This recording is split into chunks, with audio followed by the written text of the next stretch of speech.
I just got this package from EngineDIY shop, so let's see what's inside. Okay, I just got these two packages.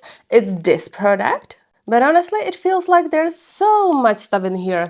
Like they might have added some extra things. So, okay, I'm not mad about it. I also got some Christmas cards.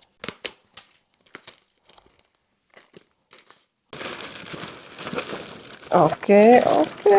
There is definitely way more here than in the picture. I think I will actually be able to make 3 of these from it. So let's take a closer look and try to make one together. I'll be using my own hot glue gun for this, but it's really nice. They also included some extra glue sticks in the kit. This base looks a little different than the one in the picture, but honestly I like this one even more because it has a really nice rustic vibe. Okay, let's go!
Okay, so this little tree for today is finished and I think it turned out really cute. In the end, I was wrong about the amount of material. It's actually just right. This is all I have left, so it's not that much, definitely not enough for 3 trees. What I really like is that there are both bigger and smaller pieces in the kit. I started with the bigger ones first and then I filled in the gaps with the smaller ones so it all looks nice and full. And these colorful little balls are absolutely gorgeous. They really completed the look of the tree. What's also fun is that you have to use your own creativity, so every single tree will end up looking a bit different. I love that. If you want to buy this kit, the link is down in the video description and I will see you in the next one. Bye!